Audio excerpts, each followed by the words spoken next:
Hello, everyone. Once again, I'm Sernan, and we are here to show to you or present to you some of the outputs of the Grade 10 Masipag on the TV broadcasting individual output or category. So I'm going to play their submitted outputs, and we are all going to watch. So for my students who are now here at Google Meet, I want you to go to the FTV page and please check the this live stream.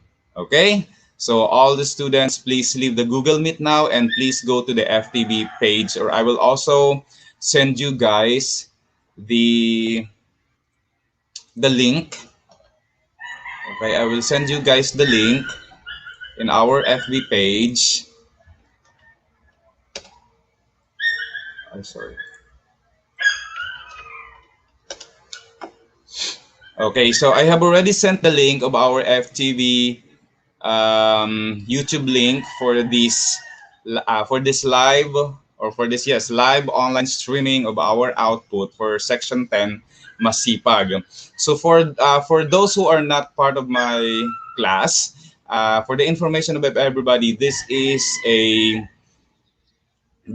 an activity in TV broadcasting where I ask them to submit to me an individual TV broadcasting activity or output for me to check whether they learned something for this new topic. So previously, during the first quarter, we had finished the topic on online publishing, and I was so impressed because most of the time, the outputs were really amazing. So this time around, our focus will be on TV broadcasting, and this is a little bit challenging for everybody, not only for me, since we are now having this different online learning system where everybody has to stay online for the classes. And basically, when we say TV broadcasting, it's quite hard since we don't have face-to-face. It's only you who will be shooting yourself for the presentation or for the live broadcasting. Okay, so I'm going to play most of the video or all of the videos rather that they have submitted to me, and let's find out everybody sama-sama nating panoorin ang kanilang mga output, and let us give them a round of applause. Okay, to my students who are watching right now, I have 32 so far. I'm expecting 40 plus students to watch right now. Maybe some are, finding some difficulties in checking the page or this channel. So a round of applause for everyone for doing their job. And I know marami tayong mapupulot na kaalaman ngayong araw. Okay, so I'm going to start playing now. And for my students, as what I've said earlier, I'm going to type the word, or yes, I am going to, yes, ayan, nauna na sila. Nag-post na sila ng P kahit wala pa akong word na attendance. Okay, so for once again, I'm going to flash the word attendance. Then after seeing the attendance, you are all going to type the word P, meaning you are present during the live stream. Okay, so here we go. You can also comment. You can also post your comment here at the chat box, and I'm going to flash it. Okay.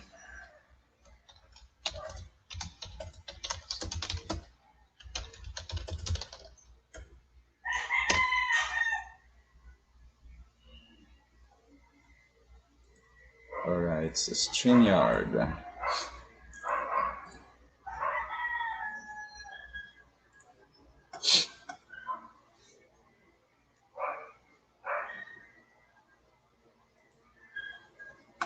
Okay, once again, I'm Sir Hernan, and I am going to present to you the outputs of Grade 10 Masipag. Okay, so simple or maganda or hindi maganda, ang pinakamahalaga sa akin for the parents who are watching right now is the effort. Okay, my students knew that. Okay, it is always about the effort. It is not just about the quality of the output. which I said it's just a bonus, but most of the time, ang ginagridan ko po dito ay yung effort talaga. Okay? So, here we go.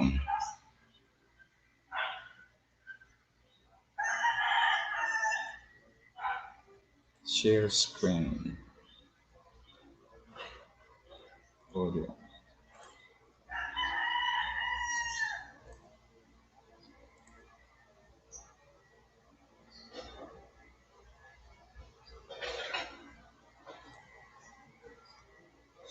Okay. So, ayan. So, I have 38. I'm still waiting for 4 or 6 students.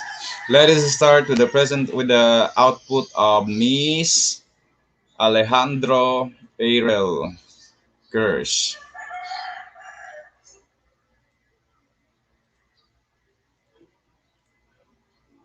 Okay. So, let us start with the output of Miss Alejandro. Alejandro.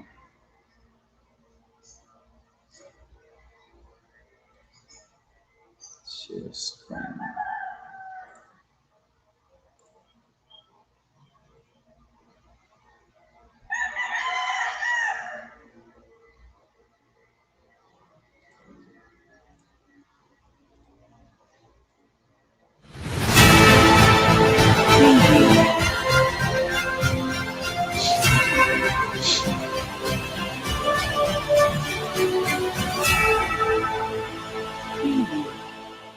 January 15, 2021, Friday.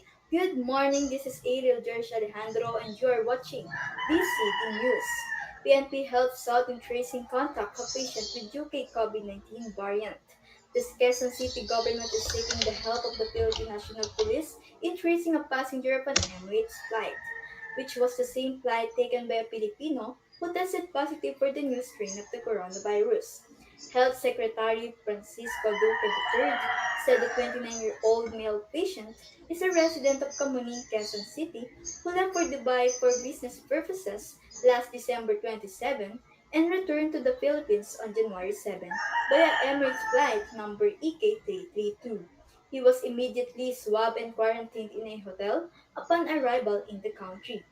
Authorities have also taken swabs of the Filipino traveler's girlfriend, as well as her parents, siblings, and those who handled her at birth. This is Ariel George Alejandro reporting.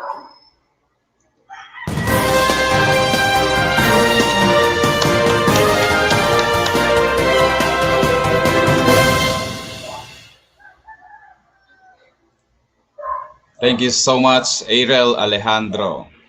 Now, let's proceed to the next presenter.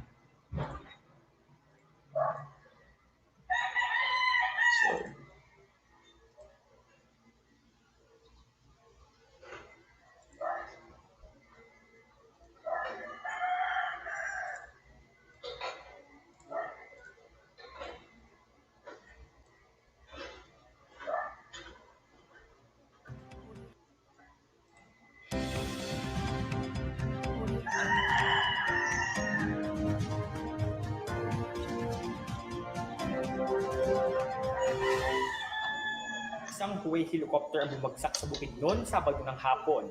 Nagsimulang magsagawa ng rescue operation para sa mga sakay ng bumagsak na helicopter daong alas 2:30 sa sitio Balonay, bayan ng Impasugong.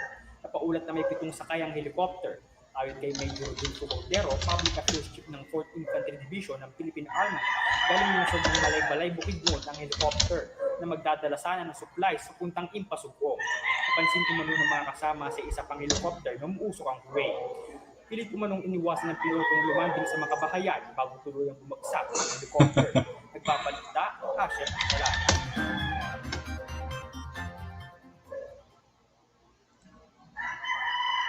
Maraming salamat, Asher, para sa iyong balita.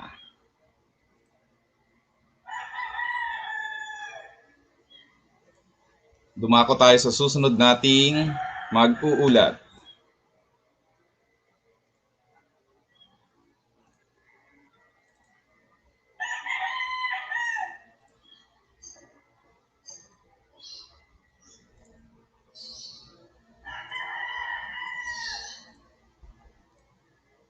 Bakuna ng Russia at China, di pinagkakatiwalaan. Handa umano ang karamihan ng mga tao sa buong mundo ang magpabakuna na laban sa COVID-19. Pero lumabas na walang tiwala ang mga ito sa mga bakuna ng China o Russia kumpara sa mga gawang Germany o Estados Unidos. Pati sa isang international survey na isinagawa ng polling company na YouGov sa halos 19,000 katao na ibinahagi ng Reuters, mga taga-United Kingdom at Denmark ang mas handang magpaturok ng bakuna laban sa COVID-19 habang may duda naman ang mga taga-France at Poland. Natuklasan din sa survey na ang willingness o pagnanais maturukan ng COVID-19 vaccine ay mas tumataas na sa maraming bansa nitong mga nakalipas na linggo. Lalo't ang mga bakunang na-develop ng mga kumpanya sa Estados Unidos, Russia, China, Germany at Britain ay nagsimula ng may supply at may turok sa mga bansa sa Europe, North America at Asia. Sa Pilipinas, naging tampulan naman ng pagtatanong ang pagkuha ng gobyerno ng Sinovac na gawa sa China. Muli, ito si Anthony Amparo, nagbabalita.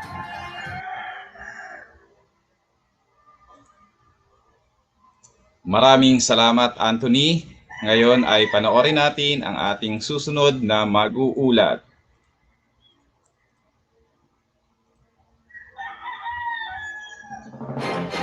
Magandang hapon, Pilipinas! Ngayon ay Enero 17, nagbabala ang Department of Foreign Affairs sa publiko na mag-ingat sa mga individual o grupo na gumagamit ng pekeng DFA exemption letters at nag-aalok sa mga dayuhan na gustong pumasok dito sa Pilipinas. Sa inilabas na advisory ng DFA, ang nasabing scam ay nanghihingi ng malaking halaga sa mga dayuhan kapalit ng nasabing travel documents at serbisyo. Nilinaw ng DFA na hindi sila nag-aalok ng anumang travel exemption fee o charge mula sa mga dayuhan para makapasok dito sa bansa, maliban na lamang sa mga pinapayagan na naayon sa direktiba at exemption na inalakad ng Interagency Task Force at ang Office of the President. The public is therefore advised to be vigilant and wary of such illegal surveys or fake documents. Nakasaad sa advisory. Pinayuhan naman ng mga kagarawan ang publiko na mag-report sa kanila National Bureau of Investigation of Philippine National Police kung may nalalaman sa mga ganitong pandaraya, kabilang ang pag-aayos sa mga peking pasaporte para sa mga dayuhan.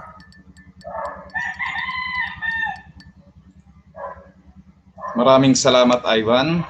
Ngayon ay panoorin natin ang ating susunod na mag-uulat.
Maraming salamat, Bingson. Mahina yung sound niya, mahina yung sound niya. Okay? Mahina, super mahina yung sound ni Bingson. Kaya sinasabi ko sa inyo, tanggalin niyo yung audio para marinig yung sound niya. Okay, panoorin natin ang ating susunod na mag-uulat, Miss Deborah.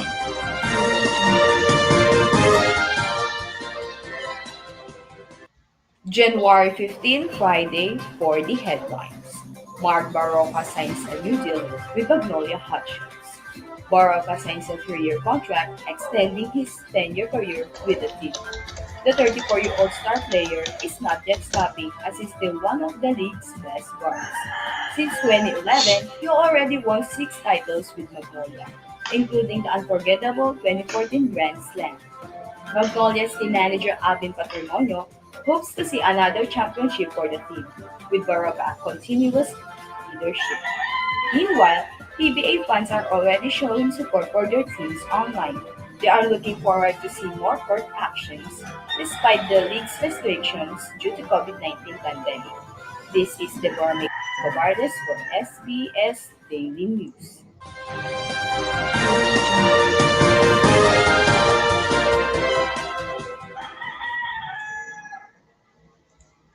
Thank you so much, Deborah. Ayan, so shoutout kay Muisha para daw. Deborah. Ang galing. Go Deborah, Mamaji. Apakan mo ako. Grabe yan. Okay, panoorin natin ang ating susunod na mag-uulat. Sino kaya? Alright, ang ating susunod na mag-uulat ay si Christian. It's your turn, Christian.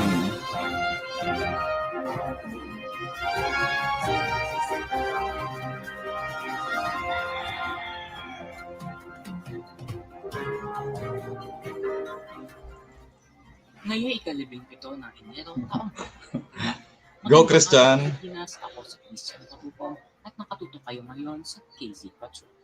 Helicopter na bumagsak sa Bukidnon, luma pero alaga sa maintenance ng Philippine Air Force. Inamin ngayong linggo ng PAF na luma ng helicopter na lang bumagsak sa Bukidnon pero iginiit na alaga ito sa maintenance. Katayang itong sakay ng G10-Masipag helicopter matapos itong bumagsak sa bundok ng Sitio Mahigit, Barangay Bulunay sa bayan ng Pasutong Bukidnon noong sa hapon ng Sabado. Galing sa 413 Infantry Brigade Headquarters sa Malibali City ang chopper at magdadala sana ng supplies sa Ang linaw, Pasutong. Na-recover ang labi ng lahat ng mga nasawi at dinala sa punerarya sa Malibala. Magpapadala naman uno ng mga tauhan ang PAF para suriin ang bumagsak ng helicopter at pagsagawa ng opisyal na investigasyon sa nangyari. Christian Kaukom, nagbabalik.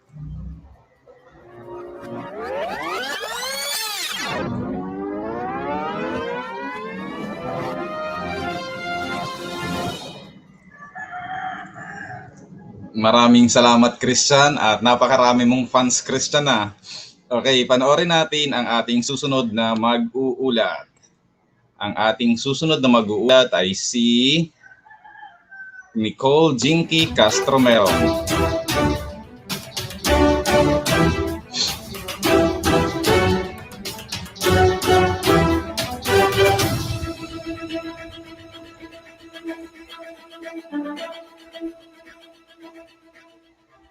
Magandang umaga.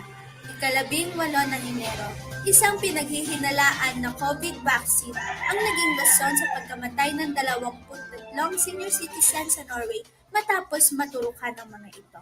Ayon sa naulat, iniimbestigahan ang mga namatay matapos maturukan ng sinasabing COVID vaccine. Noong proseso ay nalaman na nakaranas ng mga side effects ang mga pasyente ng vaccination. Pfizer ang tinutukoy na ginamit kontra COVID sa pagturok sa may mga sakit na senior citizen. At posible daw namatay ang mga ito dahil sa kanilang karamdaman. Sinasabi dito na nakamamatay ang pagkahilo o pagkakaroon ng lagnat sa mga taong mahihinang pangangatawan. Pfizer ay isa sa mga vaccines na gagamitin dito sa Pilipinas kontra COVID.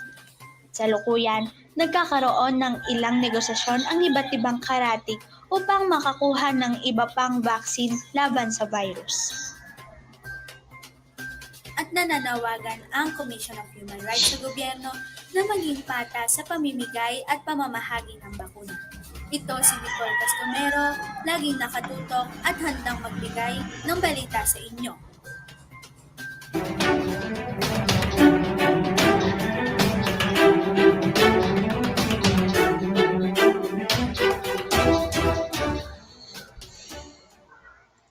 Maraming salamat, Nicole. Kung ano-anong tinatawag sa'yo, Nicole. Ano?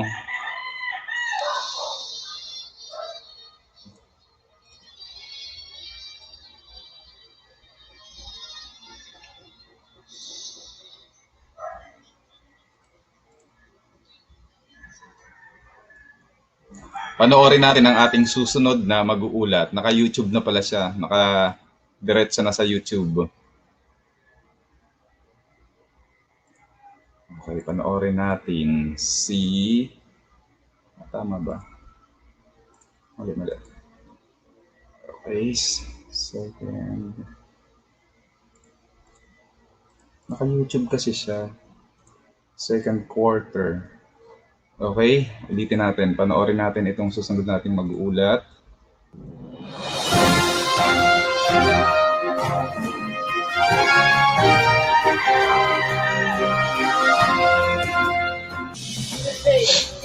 I am Renegade Percassi for LTC News for the headline.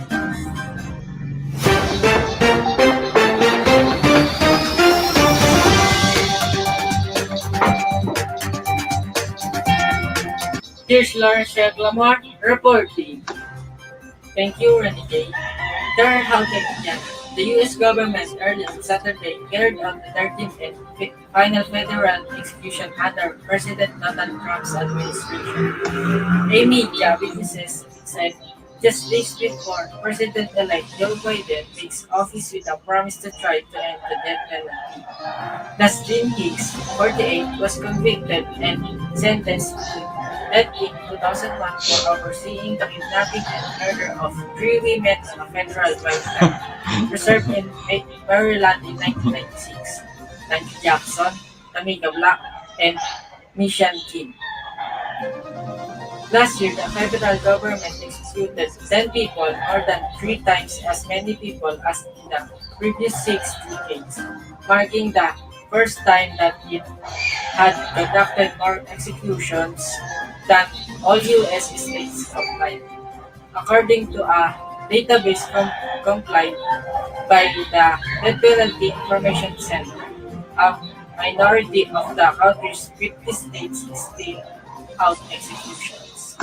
I am Lawrence Belmore reporting. Back to you, Renegade. Thank you, Lawrence Bell. This is the news for today. Again, I am Renegade Percase for LQC News. Maraming salamat, Lawrence Clamor. Sino yung may parang may binalikan siyang may pinaka-main anchor pala, may pinaka-main anchor. Okay, panoorin natin ang ating susunod na mag-uulat. Makakatawa naman ito. Ayan.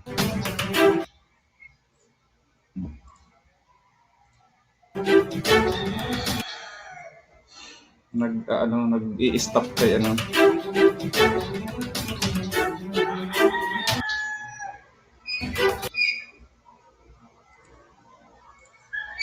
Stop.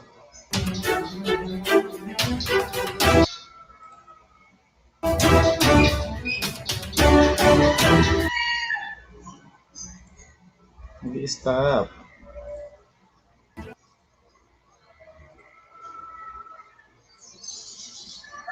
Balikan natin itong ulat ni Sam. Dumako muna tayo dito at medyo bumabagal yung kanyang pasok. Panoorin natin ang ating susunod na mag-uulat.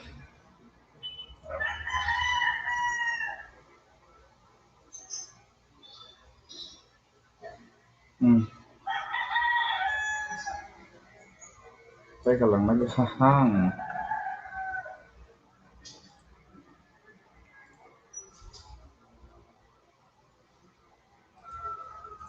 Okay.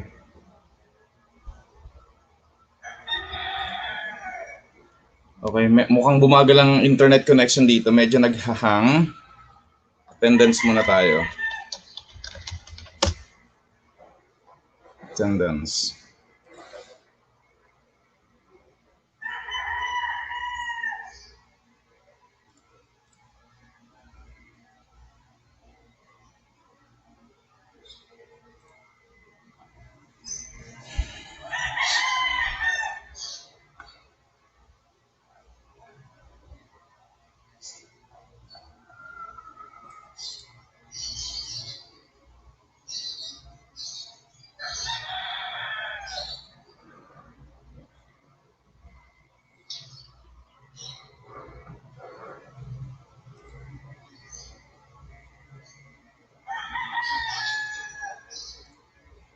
Okay, sa kasalukuyan ay medyo bumabagal ang connection ng aking Wi-Fi. Hindi ko alam kung bakit. Ngayon lang to.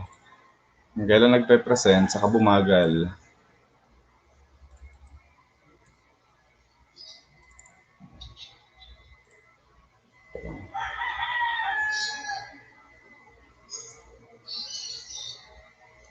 Teka lang oh.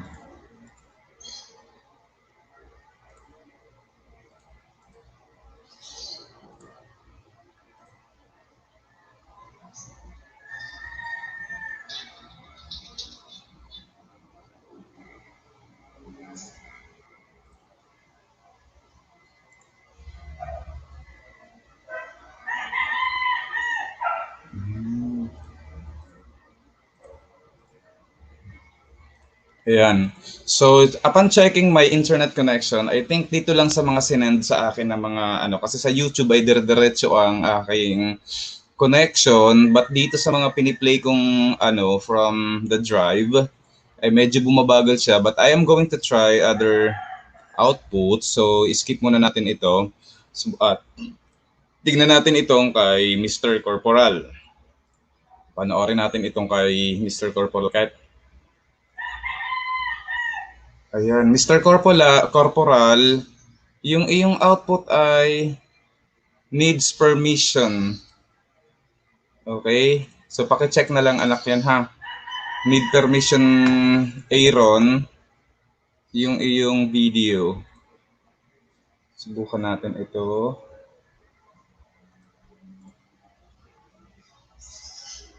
Kay Dakanay.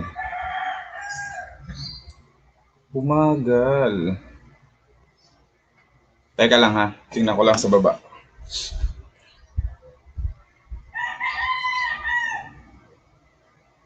Play lang ako ng ano, YouTube.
Okay, nagbabalik ang inyong lingkod, Ginoong Hernani Bualya. Subukan natin itong i-play ang ating susunod na magpapakitang gilas. Panoorin natin.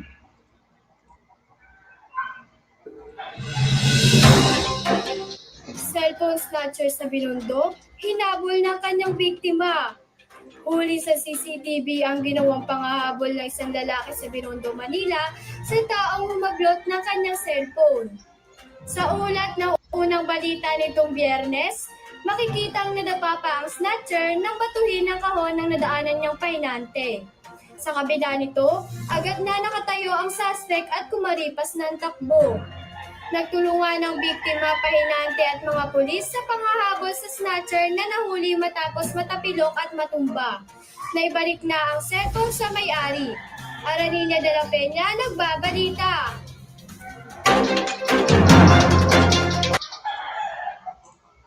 Maraming salamat, Ara Ninya. Okay, at least nag-play na siya. Ngayon ay panoorin natin ang ating susunod na mag-uulat. Walang iba kundi si...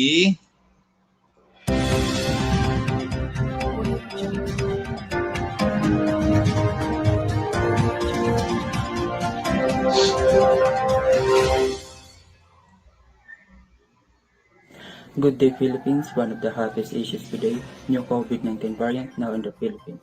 The new and more transmissible coronavirus variant that was first reported in the United Kingdom has been seen in the Philippines. A 29-year-old male resident in Quezon City who left for Dubai for business trip has returned to the Philippines last January 7. Duque said that the patient has pneumonia and is under medication. According to DOH, the male patient was together with a female partner during the trip but tested negative. Immediate contact tracing was done in the coordination with the QC government. This is Kenneth Petera reporting.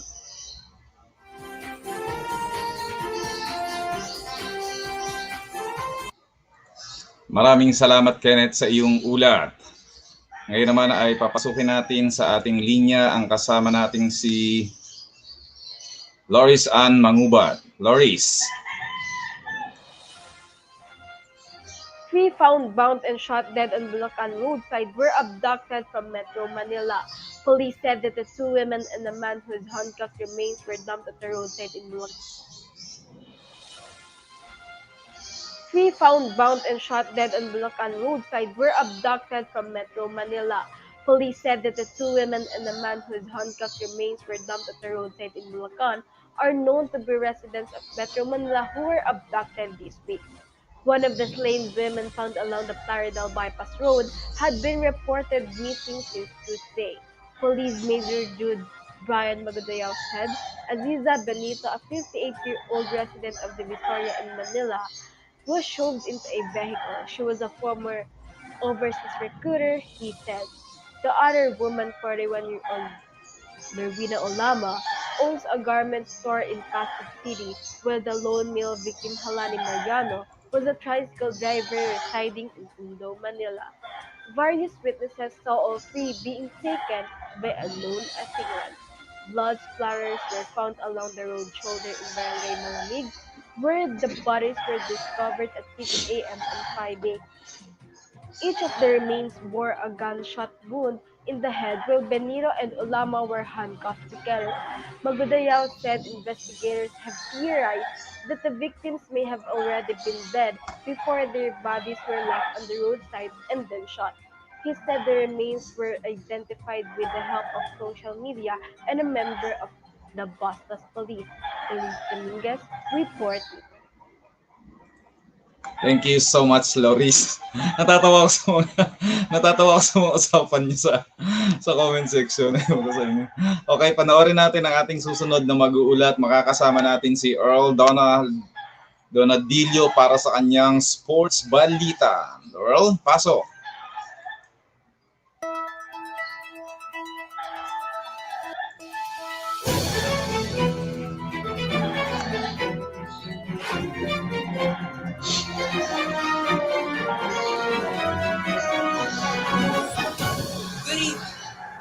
John Donadillo and welcome to the World News, bringing you the Eye on the News for Friday, January 16, 2002. The Brooklyn Nets confirmed the arrival of James Harden on Thursday, saying the signing of the disgruntled Houston Rockets star would help the team challenge at the highest level of the NBA. Harden's move to Brooklyn, widely reported in U.S. media on Wednesday, will see the Nets offload center Jarrett Allen and Torian Prince to Cleveland, while guard Karis LeVert and Rodion Kurucs head to Houston. Harden, named NBA Most Valuable Player in 2018, has been named an All-Star for 8 straight seasons since 2013. Harden's exit from Houston became a near certainty after he lashed out at the team in comments on Tuesday following a blowout home defeat to the Los Angeles Lakers, claiming the team was just not good enough. And that is all the time we have, folks. Again, this is Earl John Bonadillo giving you the Eye on the News.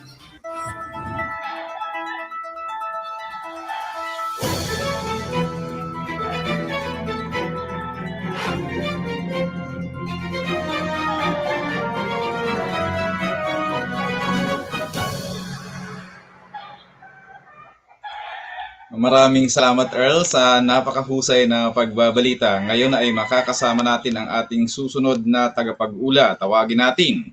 Papasukin natin sa ating linya si Mia Frances Familiaran para sa kanyang showbiz balita. Hindi makaila ang excitement kay Janine Gutierrez na salubong bilang pinakabagong kapamilya star. All smile ang aktres sa pagpirma niya sa kontrata kasama ang Dreamscape head Del Edinar, ABS-CBN bosses Carlo Quinta, Mark Lopez, Cory Vidanes, Rick Tal at ang manager ni Janine na si Leo Dominguez. Ilang araw bago ang big announcement, hot topic sa social media ang paglipat ni Janine.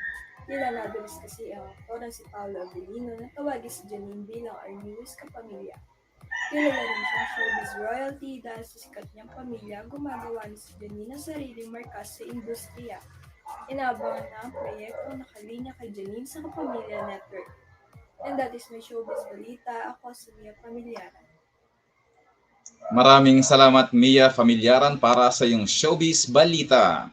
Makakasama naman natin ngayon sa oras na ito ang ating news correspondent na si Samantha Gomez Lopasi. Samantha, ano ang meron dyan?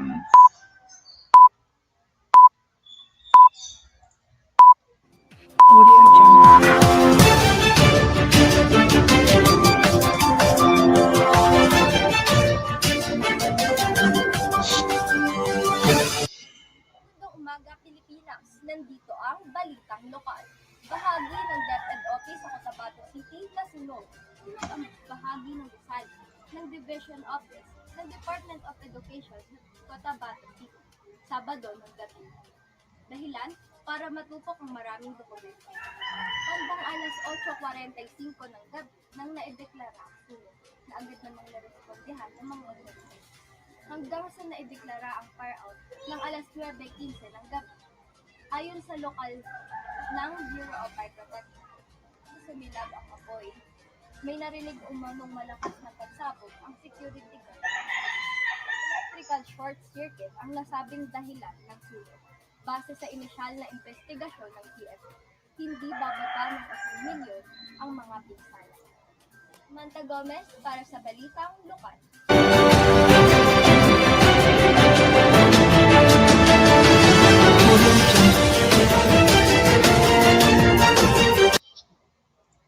Maraming salamat Samantha. Ngayon ay papasukin natin sa ating ere ang ating kasamang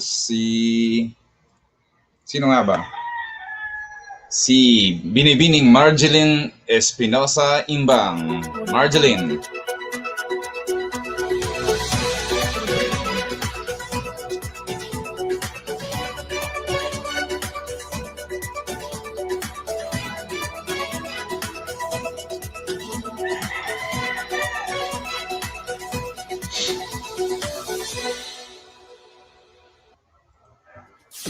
Magandang araw Pilipinas.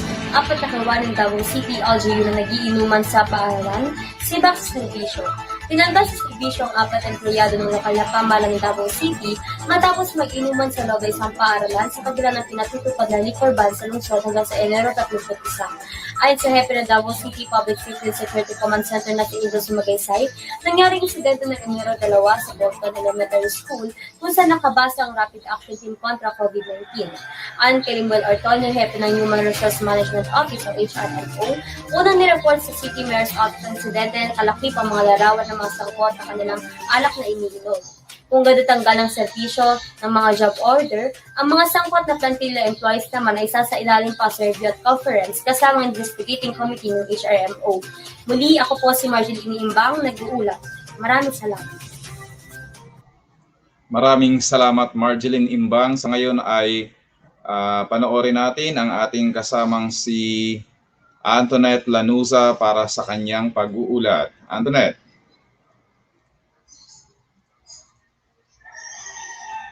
Good morning, Philippines. PH reports 2,058 more COVID-19 cases, total deaths 498,000.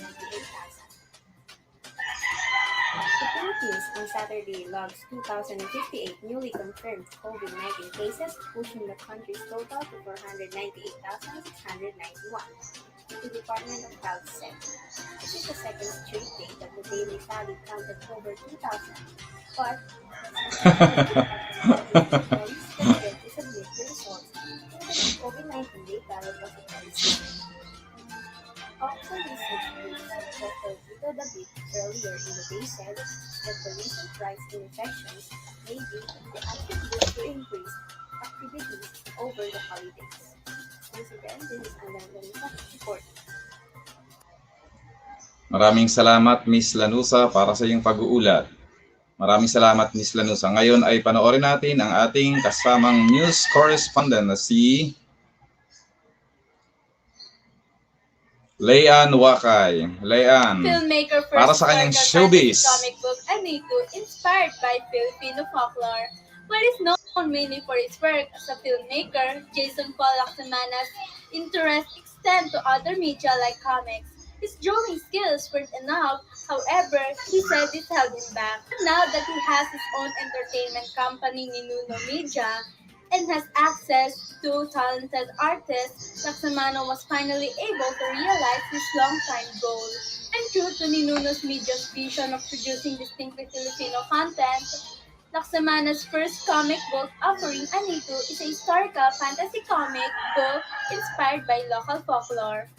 Laksamana, Filipino mythology has always been a fascinating material because it allows us to connect to our cultural heritage. Maraming salamat, Leanne. Nawala na lang bigla sa ating air si Leanne. Maaring meron siyang technical problem. Makakasama naman natin ngayon ang ating correspondent, FTV correspondent na si Kathleen Mendres, Madlang Bayan. Kathleen Mendres, Madlang Bayan.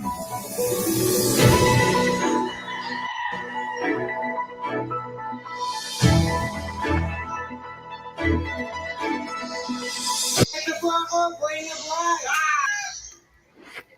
Magandang araw, Pilipinas. Efrem Bata Reyes, pinabuloana ng fake news na namaalam na ito.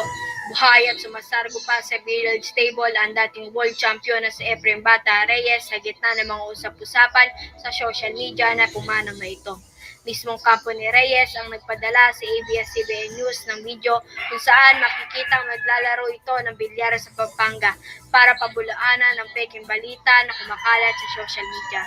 Ito po ako, buhay na buhay. Biro ni Reyes na isa sa mga tinitingalang atleta sa bansa.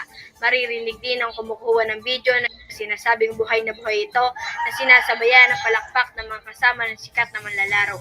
Ito ang naging sagot ni Reyes sa mga nagpapakalat ng kwento ng yumaw na ito. Ang ilan sa mga ito ginamit pa ang layout ng ABS-CBN News article upang magmukhang kapani-paniwalang impormasyon. Kathleen Madlang Bayan, nagbabalita. Maraming salamat, Kathleen, para sa iyong latest update tungkol sa kalagayan ni Efrem Bata Reyes. Ngayon ay makakasama natin ang ating news correspondent na si Hans Madrona para sa kanyang balita. Hans. Ay, sorry, kay Kayla Malimban pala.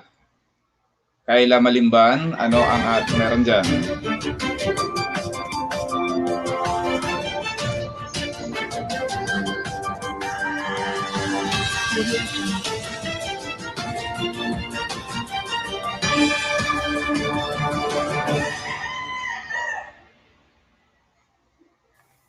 I-check kung FDA-approved ang face mask na iyong gagamitin. Imok ng isang opisyal mula sa Food and Drug Administration o FDA ang publiko na tiyakin dumaan sa inspeksyon ng ahensya ang face mask bago bilhin at gamitin. Ito'y matapos maglabas ng babalik kamakailan lang ang FDA naman sa lubang brand ng face mask na hindi umano sumalang sa pag-evaluate ng ahensya at walang product notification certificate. Ayon kay Maria Cecilia Mafienzo, Director ng Center for Device Regulation, Radiation Health and Research sa ilalim ng FDA. Dapat tiyakin muna ng taong bayan na nasa listahan ng ahensya ang mask bago gamitin, lalo pat dapat mas protektado at maingat ang lahat konsod ng mas nakakahawang COVID-19 variant. Kayla Malimban, nagbabalita. Maraming salamat Kayla sa iyong ulat. Panoorin nga natin ngayon ang ating susunod na mag-uulat na si Hans Madrona. Hans, ito na si Hans.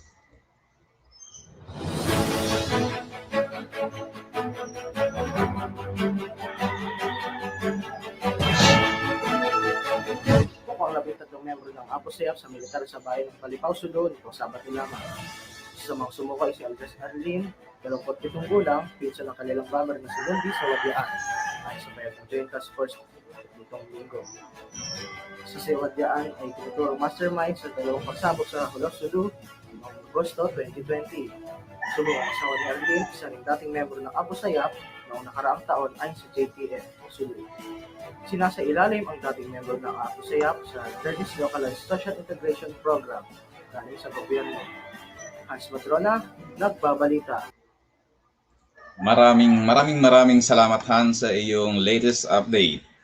Ngayon ay makakasama naman natin ang twin sister ni Miss Malimban. Siyempre, walang iba kundi si Laila or Layla Malimban. Layla.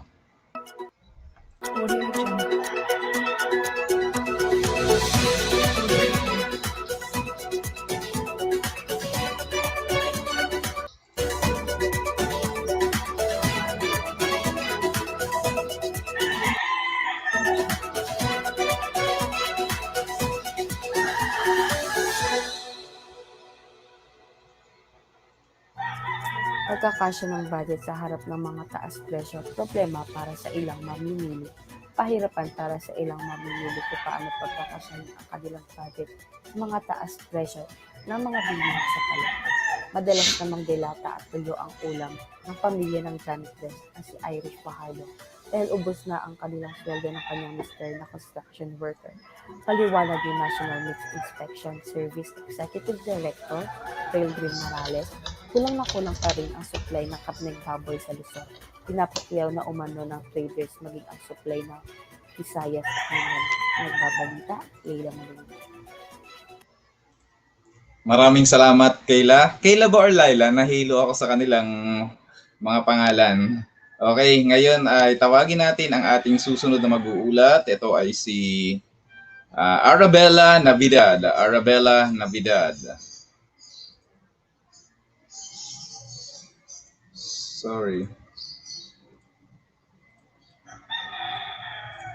Makakasama natin si Arabella Navidad. Arabella. Nasaan yung kay Arabella?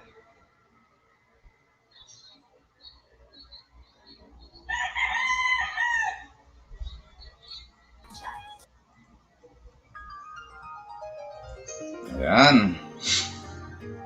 Arabella. It's January 14, 2021. This is Arabella Napita. Good morning. And for the headline, VP Robredo says supportive of ABS-CBN franchise bill. Vice President Lenny Robredo on Sunday said she is supportive of filing measures that would grant ABS-CBN a franchise. Senate President Vicente Soto III last week filed a bill seeking to give a fresh franchise to ABS-CBN. while Batangas 6th District Representative Vilma Santos Recto said she would do the same at the House of Representatives. The Vice President said giving ABS-CBN a franchise would help disseminate in far-flung areas. After the denial of its franchise in July, the network shut its 52 regional televisions and radio stations across the country, on which the public relied for information, especially during typhoon season. Robredo also called for fair proceedings. There are many small employees in ABS-CBN who lost their jobs. I hope that there's nothing personal on the filing of this bill. She hopes that the process will be very fair because, like I said, ABS-CBN does not only deserve this, but also the community that lost their source of news and entertainment with the shutdown of ABS-CBN regional offices. Thank you for watching. Again, this is Arabella Verdad from ABC News. Maraming Okay, thank you so much, Arabella. Ayan. Sa mga nanonood pa lang ngayon, ito po ay isang activity pa lamang. So first, edited live activity, TV broadcasting activity of this class. So basically, ay medyo nangangapapa sa pagsasalita, sa kung paano talaga gagawin. But I know, after this, eventually, katulad ng ginawa namin sa online publishing, na kumbaga every output ay talagang laki ng improvement. Okay? So hold on lang kayo ha kasi alam ko malayo ang mararating nitong mga batang ito. Panoorin natin ang ating susunod na mag-uulat. Makakasama natin at ang ating news correspondent na si Bryle Nathaniel Miranda. Bryle.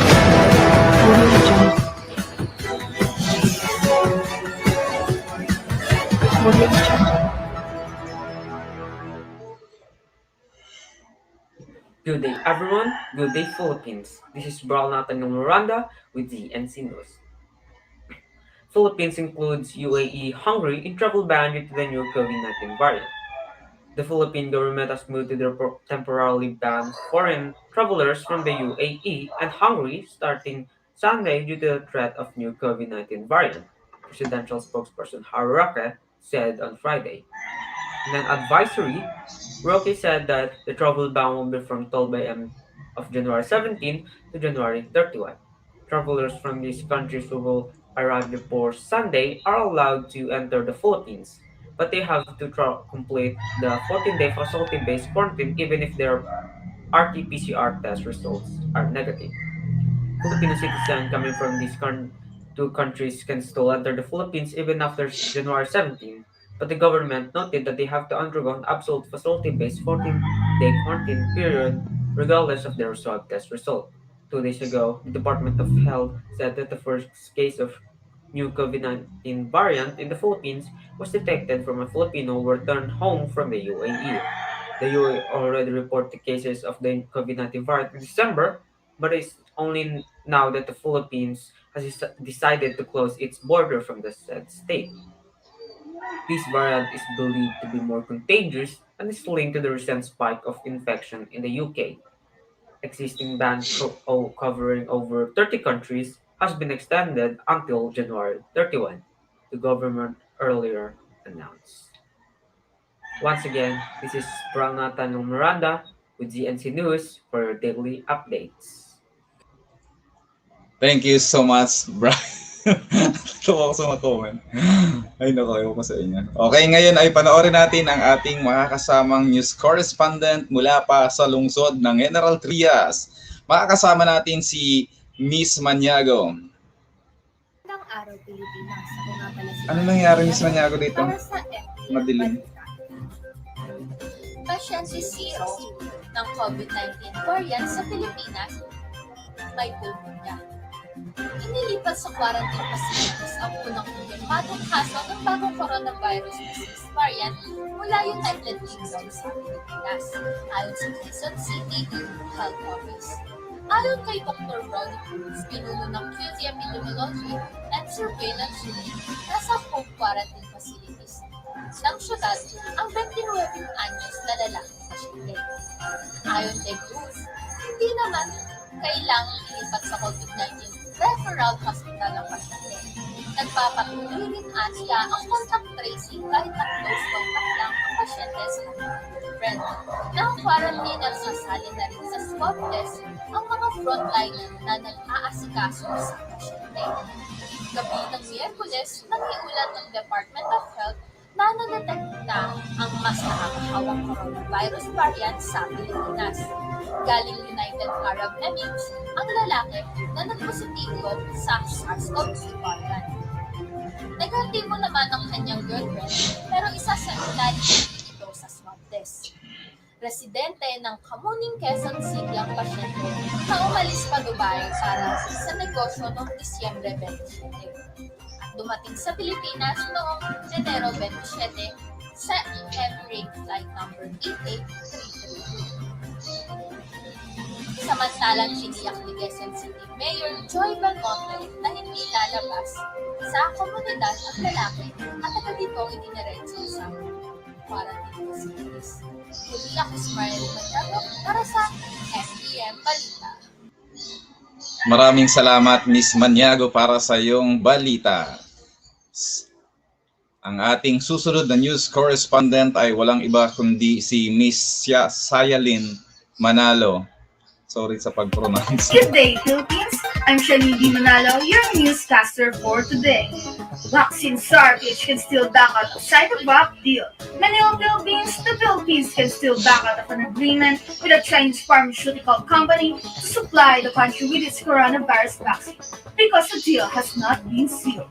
The chief implementer of government's COVID-19 response call centers in a hearing on Friday. Grilled by Senator Nancy Binay and her colleagues about the administration's apparent partiality for Sinovac Biotech's vaccine despite its lower efficacy and higher cost. Currently, Galvez Jr. said the Chinese company could still be withdrawn from the government's portfolio of sources of shots. Health Secretary Francisco Duterte said in a television interview on Sunday that the government had sealed the deal with Sinovac for 25 million doses, with early 50,000 doses by February, 950,000 by March, and 23 million in succeeding months till December with 25 million doses.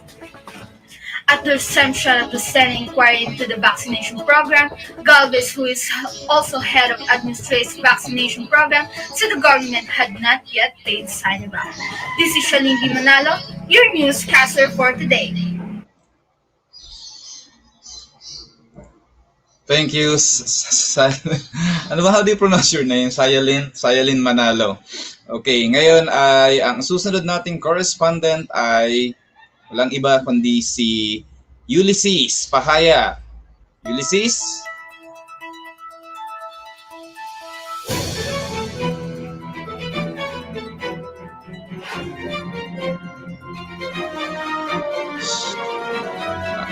Shalim.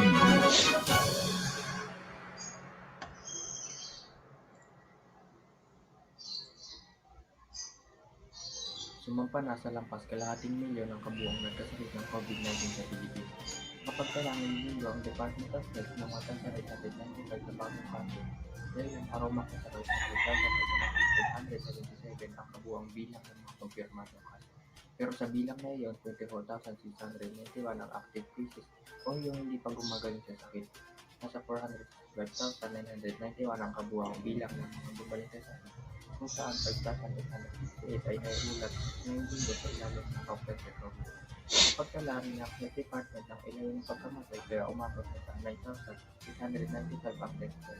Sa datos ng ABS-CBN Data Analytics, Agosto 2 noong isang taon nang maabot ng Pilipinas ang 100,000 COVID-19 cases. Agosto 26 naman nang sumampa ang bilang ng kaso sa 200,000 habang Nobyembre 11 nang umakit ito sa 400,000. Noong Enero 30 ng nakaraang taon, nang unang makapagtala ang Pilipinas ng COVID-19 case sa isang babaeng Chinese na nagmula sa lungsod ng Wuhan, China, kung saan unang naiulat ang sakit.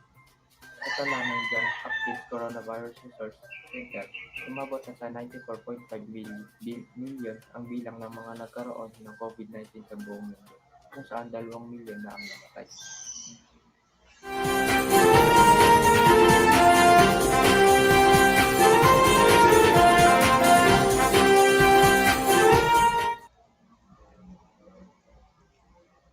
Thank you so much, Ulysses. Ngayon naman ay makakasama natin ang ating susunod na mag-uulat. Walang iba kundi si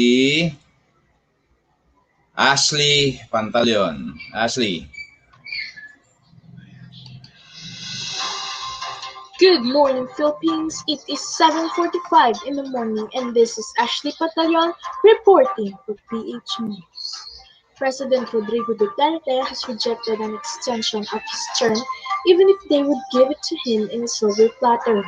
Duterte made the announcement in a speech at the inauguration of the Metro Manila Skyway Stage 3 on Thursday amid moves in Congress to amend the 1987 Constitution. I'm asking Congress. They thought it's term extension. Even if you give it to me on a silver platter, give me a 10-year extension for free, I will tell you, just keep it to yourself and done, said Duterte. Earlier, Malacanang dismissed as a mere rumor claims that the push for charter change is meant to extend the term of elected government officials. Senate President Soto III also said that the president did not mention anything about term limits or extension during a meeting attended by some senators and congressmen last year. Again, this is Ashley Pantaleon reporting. Maraming salamat Ashley. So attendance tayo mga anak ha. Attendance. Attendance. Ang makakasama natin ngayong mag-uulat ay si ready na siya. Si Miss Parungaw. Okay, Miss Parungaw. Alam niyo ba dahil sa broadcasting na ito, nakikilala ko kayo? Ikalabing-lima ng Enero taong 2021, Biyernes. Nasa Pilipinas na ang mas nakakahawang variant ng COVID-19. Ang 29 na taong gulang na lalaki mula sa Kamuning, Quezon City ang kumpirmadong unang kaso ng bagong variant ng COVID-19 mula sa United Kingdom. Sinasabi na lumipad papuntang Dubai ang lalaki para sa isang business trip noong nakaraang Disyembre at bumalik sa bansa noong ika-7 ng Enero sakay ng Emirates Flight Number EK332. Kinuhanan siya ng swab test at pinag-quarantine sa hotel mula sa airport. Noong sumunod na araw ay lumabas ang resulta ng lalaki at positibo siya sa COVID-19. Agad siyang inilipat sa isang quarantine facility sa Quezon City. Noong Enero 13 naman ay nakumpirma na ang UK variant ang virus na nasa lalaki. Kasama ng lalaki ang nobya nito, ngunit nagnegatibo ang babae. Gayunpaman, nananatili silang naka-quarantine. Noong ipina-x-ray rin ng lalaki ay nalamang may pneumonia rin ito. Kasalukuyang naka-antibiotics ng lalaki at ng iba pang medikasyon. Ang DOH naman ay nakikipag-ugnayan na sa mga nakasabay ng lalaki upang malaman kung may nahawahan. Magandang hapon Pilipinas, ako si Tania Mariparungaw, nagbabalita. Maraming salamat Tania. Okay, so susunod nating reporter ay ayan, ituloy-sulit ko lang to. Ayan, Showbiz News para kay Janea de Guzman pa rin. Janea.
Maraming salamat, Miss Parin.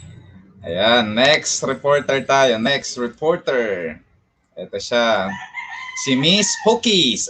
Ayan, Miss Pokis, ang ating 100 grade sa first grading.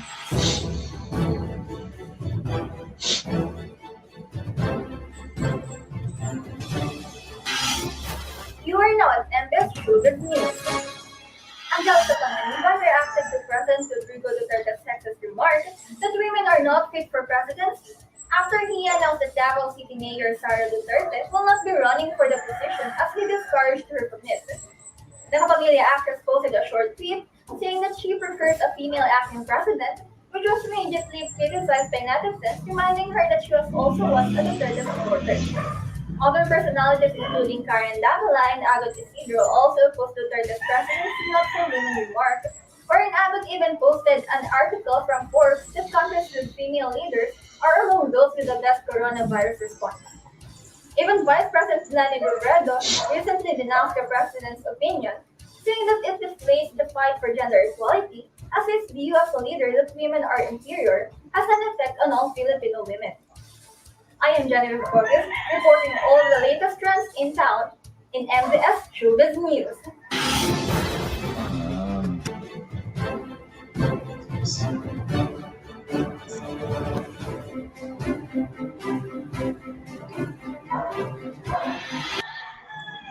Thank you, Miss Pokis. Next reporter is...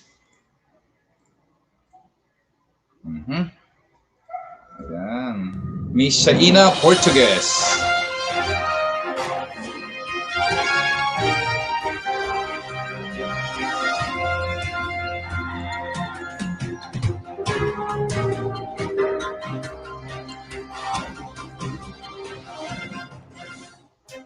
Irerehire ng Department of Interior and Local Government ang nasa 15,000 sa kanilang mga contract tracer para sa susunod na 6 na buwan.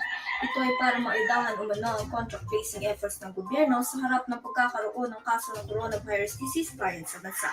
Sa isang pahayag, sinabi ng DILG na irerehire ang mga contract tracing matapos aprubahan ng Department of Budget and Management ang 1.9 bilyong pisong budget para kumuha ng contract tracers. Dahil dito, inatasan ng DILG ang mga lokal na pamahalaan na magsagawa ng evaluation ng mga contact tracers at piliin muna ang mga naging mas epektibo sa kanila. Siya ina may Portuguese nagbabalita.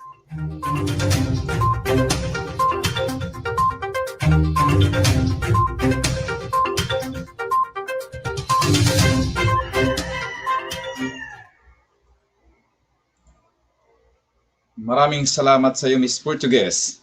Ngayon, ang ating next presenter ay si Jerby B. Kinyal. Jerby.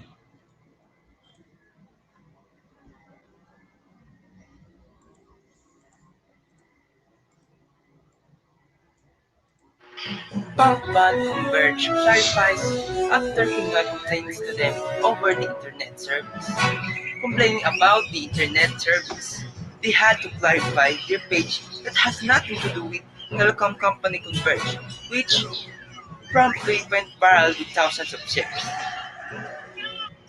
The band said that it has not forced us to become the internet provider in the Philippines yet, but we hope everyone over there gets the internet access back. And this is all for today. And this is for today. Again, Jerry working for News Media. Tawa kay Jerby. Parang sigurado sa sasabihin. Okay, maraming salamat, Jerby. Ayan. Next reporter natin ay Jana May Prani.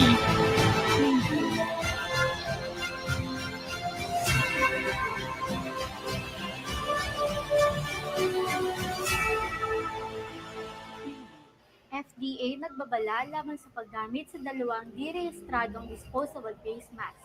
Nagbabala ang Food and Drug Administration sa paggamit ng dalawang brand ng disposable face mask na mabibili sa merkado. Sa ulat ng GMA News TV QRT nitong Biyernes, sinasabing ang isang face mask ay may tatak na eye delay habang walang marka ang isa pa na may nakalagay lang na disposable face mask. Batay sa magkahiwalay na abiso ng FDA, hindi raw nakarehistro sa kanila ang dalawang face mask kaya hindi rin tiyak ang kalidad ng mga ito at kung ligtas bang gamitin panlaban sa COVID-19 dahil hindi naman dumaan sa kanilang pagsusuri.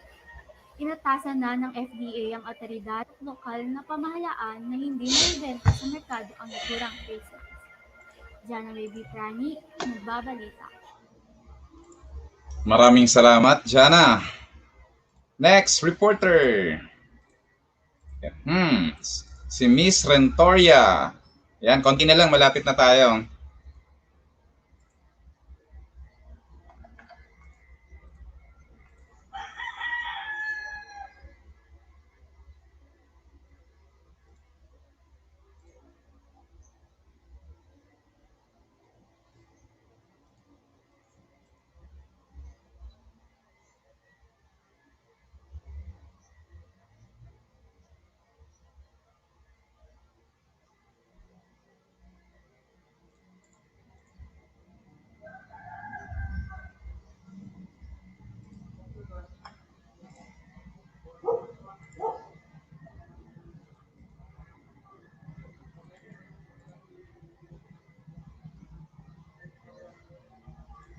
Maraming salamat, Princess.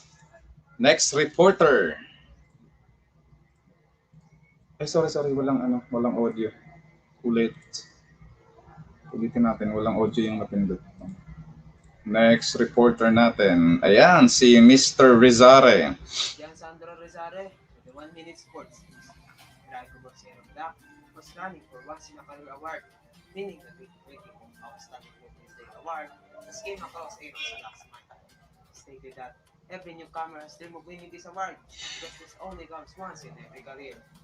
Maliban stated that he is worthy of that award because he is doing great in his previous games.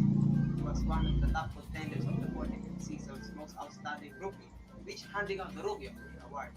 He was joined by Arby Tolentino, Barangay Ginebra, Mark Lee Bonya of Alaska, and Magnolias Alex Junisha in the 45th season's most outstanding rookie of the year award. That's 1 minute for today. Yan Sandro Rizare, report. Thank you so much, Sandro. I'm sure magiging proud si mami mo. Nako, kakausap ko si mami. Hello, mami, kung nanonood ka, ayan, may very good na si Sandro. Okay, panoorin natin ang ating susunod na mag-uulat. Ito ay walang iba kundi si Rod Sagales. Rods, anong meron dyan? Philippines. Handa umano ang karamihan ng mga tao sa buong mundo ng pagpapakuna laban sa COVID-19. Pero lumalabas naman na walang tiwala ang mga ito sa mga bakuna ng China o Russia, kumpara sa mga gawang Germany o Estados Unidos. Batay sa isang international survey na isinagawa ng polling company na YouGov sa halos 19,000 katao at itinahali ng leaders. Mga taga-United Kingdom at Denmark ang mas handa magpaturok ng bakuna laban sa COVID-19, habang may duda naman ang mga taga-France at Poland. Ito kung saan din sa survey na ang willingness o pagnanais na maturukan ng COVID-19 vaccine ay mas tumataas na sa maraming bansa nito mga nakalipas na linggo, lalo ang mga bakunang nade-develop ng mga kumpanya sa Estados Unidos, Russia, China, Germany at Britain ay nagsimula ng may supply at naidulot sa mga bansa sa Europe, North America at Asia. Rod Sagales, reporting. Maraming salamat. Ano ba pinagpo-post niyo sa comment? Okay, next reporter natin.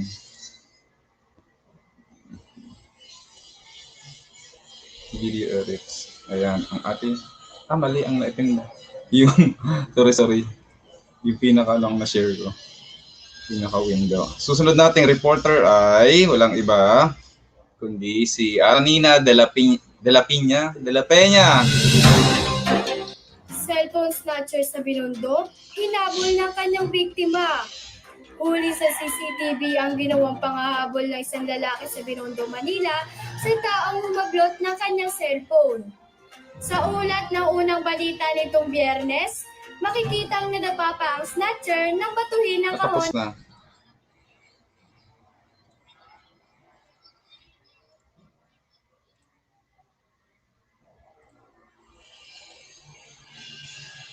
Ay, tapos na ba? Okay, ito pala. Sorry. Ito pala. Next. Nulit ko. Sorry naman. Ito pala. Ito si Joseph Dacanay. Nagkapalit-palit na kasi yung ano. COVID-19 vaccine from China Sorry. Nagkapalit-palit. Nagkapalit-palit. That's rocket. COVID-19 vaccines from China Sinovac Biotech that will be sold in the Philippines will only cost around 650 pesos, similar to its price in other countries. Presidential spokesperson Harry Roque said on Sunday. What I will assure you is reports that China sells the vaccines at 3,600 pesos in Beijing. We cannot announce the exact price, but it is not far from the price of distribution. That is around 650 pesos. Roque said the price of vaccines from Sinovac depends on which country will buy it. The price of Chinese vaccines is not like in other capitalist companies that are dictated by the market. China can change the price of these vaccines. They don't care, it depends on which country buys the vaccine. That's the end of my report. Thank you for listening. I am Joseph John Sidakanay, signing out.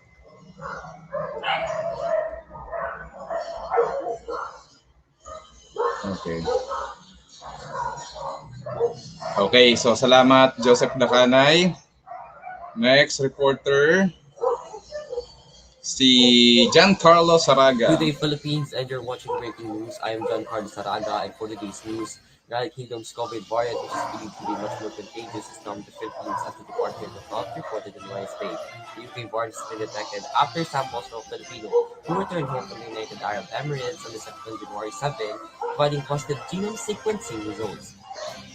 As per the department, the said patients who may resident from Quezon City who departed for Dubai on December 27, 2020 for business purposes arrived the Philippines via Emirates flight number EK332. Health Secretary Francisco Duque III also reviewed the patient as a 29-year-old real estate agent from Barangay Camonite. He was tested for COVID-19 and resulted positive a day after. He was referred to an isolation facility in Quezon City and underwent X-ray and response to pneumonia. The patient is with his girlfriend on the trip but tested negative for COVID-19. He is currently under strict quarantine and monitoring.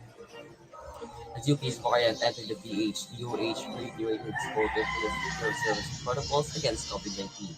Senator Saraga, breaking news. That's Giancarlo Saraga, our CNN news correspondent. Okay, next reporter natin ay ito na si randomly na lang ako nagpipika. Muisha, naka-line up na. Trisha Tabumpana.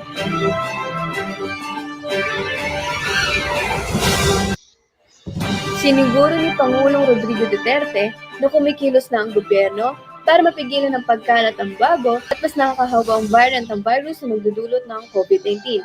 Inutusan naman ni Health Secretary Francisco Duque ang mga contact tracers na isa-isa ng tuntunin ng mga pasaherong nakasabay sa eroplano ng Patient Zero ng bagong variant. Pag-usapan din ng IATF na i-extend ang mga travel restrictions sa mga bansa na kapagtala ng bagong variant dahil nakatakda na itong maipasa sa Biyernes. Hindi naman mga huhulugan na agad magpapataw na mas mahigpit na lockdown ng gobyerno kahit nakapasok na ang mas nakakahawang variant dahil ibabase pa rin ito sa datos ng mga COVID-19 ayon sa palasyo. Sa kabila nito, pag-iigtingin pa rin umano ng gobyerno ang implementasyon ng health protocols para makontrol ang pagkalat ng sakit. Muli, ako si Trisha Tamumpama para sa Aksyon Balita. Maraming salamat Trisha Tabumpana para sa Aksyon Balita. Makakasama natin ngayon ang ating ilan na lamang sa huling tagapag-ulat. Ang ating reporter para sa ngayong araw ito ay si Mr. Corporal. Magandang umaga, Pilipinas. Isa sa nagbabagang balita ay ang pagkakasya ng budget sa harap ng mga taas presyo, problema para sa ilang mamimili. Mahirapan para sa ilang namamalengke kung paano pagkakasyahin ang kanilang budget sa harap ng mga taas presyo sa mga bilihin sa palengke. Ang kasambahay na si Maribel Ramirez, tinatanghali sa pamamalengke dahil hirap siyang pagkasyahin ang budget na inibigay ng amo para sa ulam. Ang presyo ng liempo sa Kamuning Market, 420 pesos na ang kada kilo mula sa dating 400 pesos. Ang kasimat bigi, 390 pesos na kada kilo mula sa dating 350 pesos. Paliwanag ni National Meat Inspection Service Executive Director Renly Morales, kulang na kulang pa rin ang supply ng karneng baboy sa Luzon. Pinapakyaw na naman ng traders tuloy ang supply sa Visayas at Mindanao. Inaasahan ng mga ayos ng presyo ng gulay sa katapusan ng Pebrero habang iniimbestigahan ng Department of Affairs kung may mga mananamattalang trader. Aaron Corporal, nagbabalita.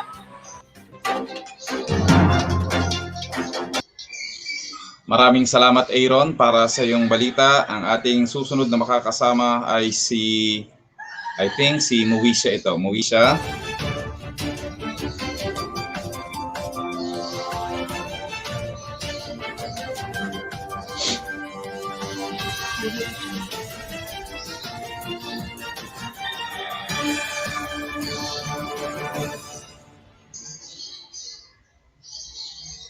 Good day, Philippines. This is Moesha Holico, and for the headlines.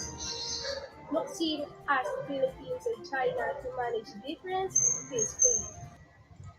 Foreign Affairs Secretary Teddy Boy Locsin Jr. on Saturday noted the importance of the Philippines managing the differences peacefully with China, characterized by mutual support, as the Chinese foreign minister visited the country for bilateral talks.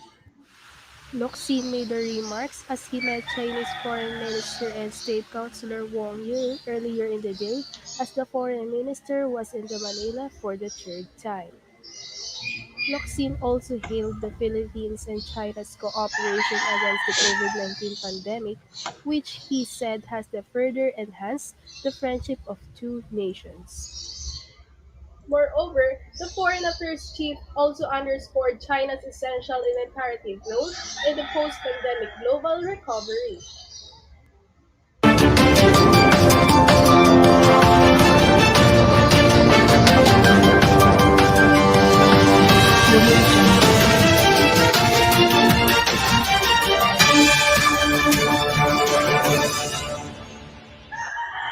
Thank you so much, Moesha, for your news update.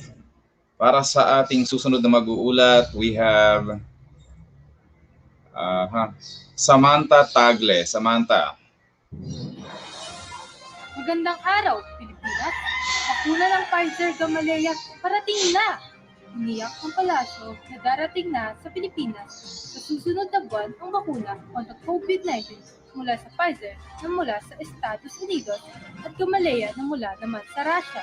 Ayon kay Presidential Spokesperson Harry Roque, ang mas maagang pagbibigay ng bakuna mula sa Pfizer kahit hindi masyadong marami at patuloy lamang na hindi pumapabot ang gobyerno sa kahit anong brand. Kung alin lamang umano ang makarating sa Pilipinas sa lalong madaling panahon ay yun lamang ang kapuna. Paliwanag pa ni Roque na hindi rin imposible na sa Pebrero ay dumating na sa bansa ang bakuna mula sa Gamaleya sa Russia. Nauna na rin sinabi ni Dr. Cesar Garlito Galvez Jr. na pagkatapos na ang procurement bill ng gobyerno para sa COVID-19 vaccine sa Novavax, Moderna, AstraZeneca, Johnson & Johnson at Gamaleya Institute. Kahapon ay naprobahan din ng Food and Drugs Administration, FDA, ang aplikasyon ng Pfizer para sa emergency uses na mas pinaiksik kumpara sa 21 araw sa karaniwang 6 buwan review bago ang paggamit ito. Ako si Samantha Tagle, nagbabalik. Maraming salamat, Sam. At ang ating susunod na mag-uulat, walang iba kundi si Sam Colada.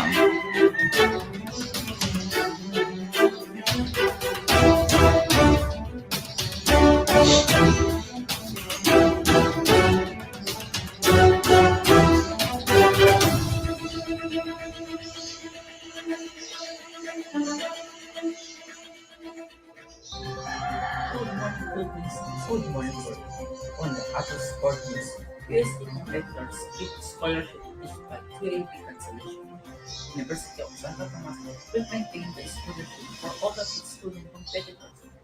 Despite the postponement of QAP season 83, the Institute of Physical Education Athletics earlier announced that the scholarship granted during the second semester of academic year 2019 to 2018 will still be valid until the first term of 2020 to 2021, which ended in December.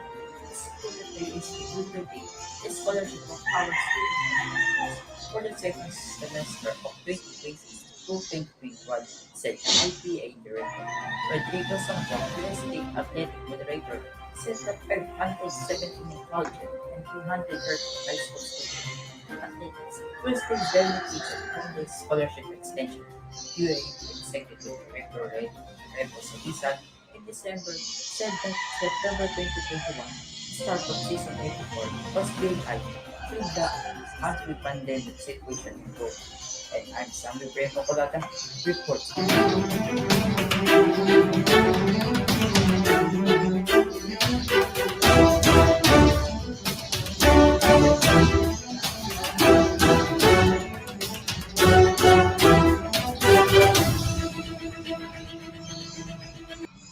Maraming salamat, Sam. Ang ating susunod na mag-uulat ay mula pa sa lungsod ng General Trias City. Makakasama natin si Maybrian Tumbaga. Maybrian.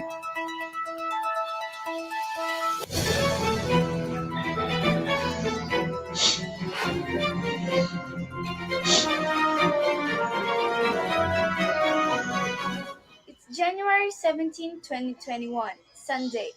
Good day, Fararians. This is Mabrin Tumbaga, and you are watching MSP Daily Newscast. Stray Kids Han reveals his hopes for him and his members. During an interview with El Korea, Stray Kids members Han, Yunjin, Bangchan, and Felix answered questions about group, music, and personal questions as well.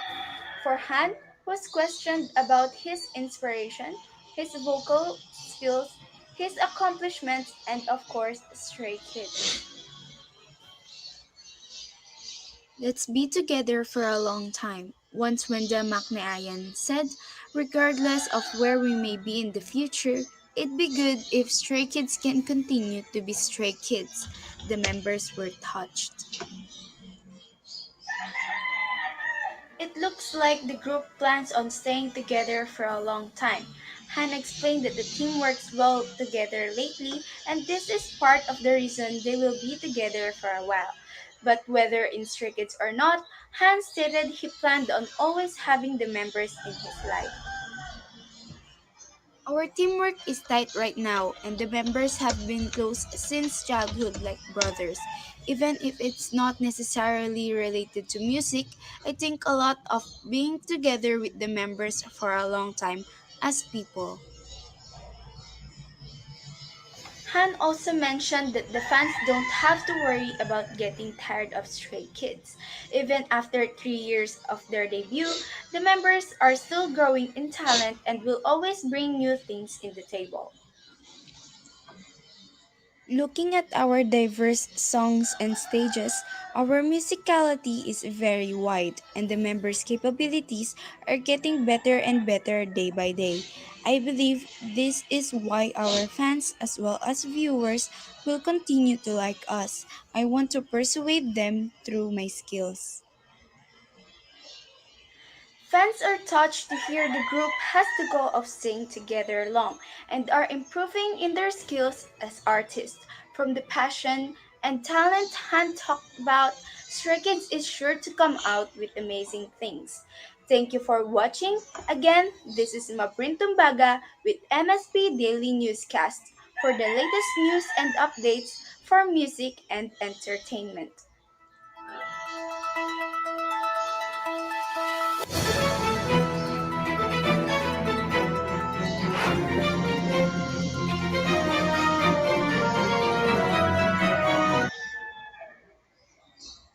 Thank you, Marian, for your showbiz updates.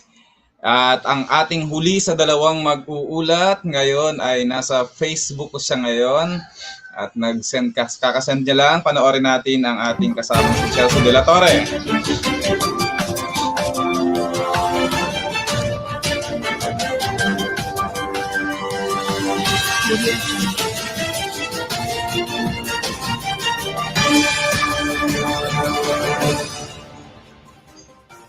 China, magbibigay lulubos ang 5 dose ng COVID-19 vaccine sa Pilipinas. Magbibigay ang China ng donasyong 500,000 dose na bakuna kontra COVID-19 sa Pilipinas. Ito ang kinumpirma ng Chinese Foreign Minister Wang Yi nang makapagpulong siya kay Pangulong Duterte noong Sabado. Magtupad umano ito sa itinangako ng Chinese President Xi Jinping.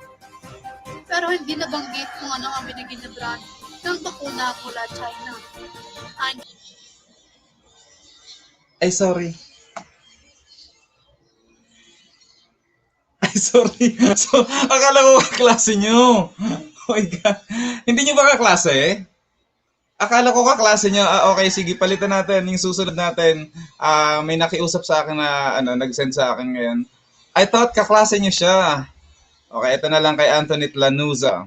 Nag-send kasi siya ng editor. Pass on.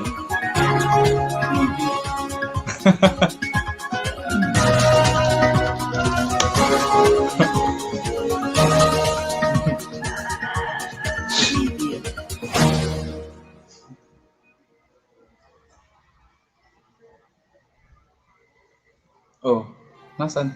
Good morning, Philippines. PH reports 2,058 more COVID-19 cases, total cost 498,000. The Philippines on Saturday logged 2,058 newly confirmed COVID-19 cases, pushing the country's total to 498,691. The Department of Health said. This is the second straight day that the daily tally counted over 2,000, but that's not include data from health laboratories that failed to submit the results for the COVID-19 data repository system. Oxford Research Group Dr. Vito David earlier in the day said that the recent rise in infections may be the attribute to increased activity over the holidays. Once again, this is Andang Galinka report. Okay, maraming salamat sa inyong lahat. So, I think na-play lahat. Na-play ba lahat? Please tell me kung sino yung hindi na-play. Anybody? Anybody? Please type it in here in the chat box. Please tell me kung na-play lahat. Okay? Para makabalik na tayo sa ating Google Classroom. We will go back to our Google Classroom for the final criticking. And also, I will be giving giving another instruction for the new activity. Anybody? Lahat na ba? Lahat na play? Was I able to play all of the output submitted? Okay, congratulations to everyone. Palakpakan natin ang lahat. Congratulations sapagkat napakahusay ng inyong pagpapakitang gilas. Ngayon, I'm going to end this live stream in our FTV YouTube channels. Then we will go back to our Google Meet. Everybody, please go back to your the Google Meet. I have already sent the link in our GC. So once again, this is Hernan. Goodbye.